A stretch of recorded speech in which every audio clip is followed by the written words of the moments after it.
ପୁରୀ ଜଗନ୍ନାଥ ମନ୍ଦିରରେ ଶ୍ରଦ୍ଧାଳୁମାନଙ୍କର ଲମ୍ବା ଲାଇନ୍ ଭିଡ଼ରେ ଲାଗି ରହିଛି। ଆଜି ସକାଳୁ ପବିତ୍ର ହୋଲି ଉତ୍ସବ ପାଳନ କରିବା ପାଇଁ ଜଗନ୍ନାଥ ମହାପ୍ରଭୁଙ୍କ ଦର୍ଶନ କରିବା ପାଇଁ ବହୁ ସଂଖ୍ୟାରେ ଶ୍ରଦ୍ଧାଳୁ ଲାଇନରେ ଠିଆ ହୋଇ ଜଗନ୍ନାଥ ମହାପ୍ରଭୁଙ୍କ ଦର୍ଶନ କରିବା ପାଇଁ ଉତ୍ସୁକ ହୋଇ ରହିଛନ୍ତି।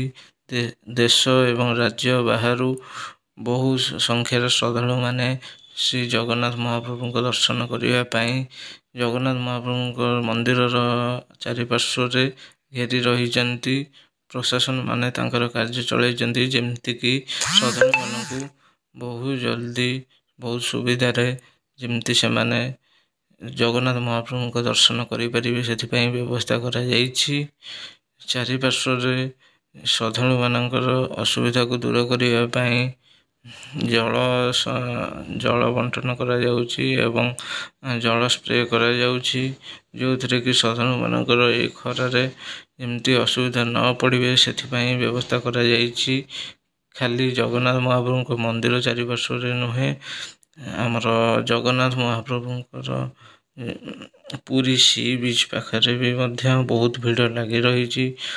ଶ୍ରଦ୍ଧାଳୁମାନେ ପବିତ୍ର ସ୍ନାନ କରିବା ପାଇଁ ଆତୁର ହୋଇ ରହିଛନ୍ତି ଏବଂ ଏଠାରେ ଦେଖନ୍ତୁ ଆମର ଜଗନ୍ନାଥ ମନ୍ଦିରଙ୍କର ପୁରୀ ସି ବିଚ୍ ପାଖରେ କେତେ ଭିଡ଼ ରହିଛି ଏବଂ ଏଥିରେ ଶ୍ରଦ୍ଧାଳୁମାନେ ଗାଧୋଇବା ପାଇଁ ଏବଂ ତାଙ୍କର ସ୍ନାନ କରିବା ପାଇଁ ଯେମିତିକି ସବୁ ପ୍ରକାର ସୁବିଧା କରାଯାଇଛି ଏବଂ ଶୌଚାଳୟର ମଧ୍ୟ ବ୍ୟବସ୍ଥା କରାଯାଇଛି, ଯେମିତିକି ସବୁ ଶ୍ରଦ୍ଧାଳୁମାନେ ପବିତ୍ର ସ୍ନାନ ସାରିବା ପରେ ଶୌଚାଳୟରେ ଗାଧୋଇ ପାରିବେ, ଏଥିପାଇଁ ମଧ୍ୟ ବ୍ୟବସ୍ଥା କରାଯାଇଛି।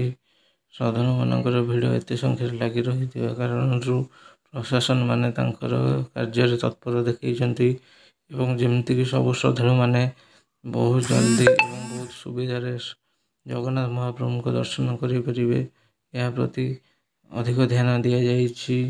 ଏହି ଭିଡ଼କୁ ଆଖି ଆଗରେ ରଖି ଆଗକୁ ମଧ୍ୟ ପ୍ରଶାସନ ଯେମିତିକି ଏତେ ଭିଡ଼କୁ ମ୍ୟାନେଜ୍ କରିପାରିବ ତା ପାଇଁ ବ୍ୟବସ୍ଥା ଚଳାଇଛନ୍ତି। ଜଗନ୍ନାଥ ମନ୍ଦିରରେ ରଥଯାତ୍ରା ପରି ଭିଡ଼ ଦେଖାଯାଇଛି। ସବୁ ଶ୍ରଦ୍ଧାଳୁମାନେ ଘଣ୍ଟା ଘଣ୍ଟା ଧରି ଲାଇନରେ ଠିଆ ହୋଇ ଜଗନ୍ନାଥ ମହାପ୍ରଭୁଙ୍କ ଦର୍ଶନ କରିବା ପାଇଁ ଆତୁର ହୋଇ ରହିଛନ୍ତି ଏବଂ ବହୁତ ଦର୍ଶନ କରିସାରିଲେଣି ମଧ୍ୟ ଏବଂ ଅନେକ ଶ୍ରଦ୍ଧାଳୁମାନେ ଲାଇନରେ ଠିଆ ହୋଇ ଜଗନ୍ନାଥ ମହାପ୍ରଭୁଙ୍କ ଦର୍ଶନ କରିବା ପାଇଁ ବର୍ତ୍ତମାନ ମଧ୍ୟ ଅପେକ୍ଷା କରି ରହିଛନ୍ତି ଏବଂ ଜଗନ୍ନାଥ ମନ୍ଦିର ଦର୍ଶନ କରିସାରି ପୁରୀ ସି ବିଚ୍ରେ ପବିତ୍ର ସ୍ନାନ କରିବା ପାଇଁ ମଧ୍ୟ ଆତୁର ହୋଇ ରହିଛନ୍ତି। ଏହା ହେଉଛି ଆଜିର ନ୍ୟୁଜ୍।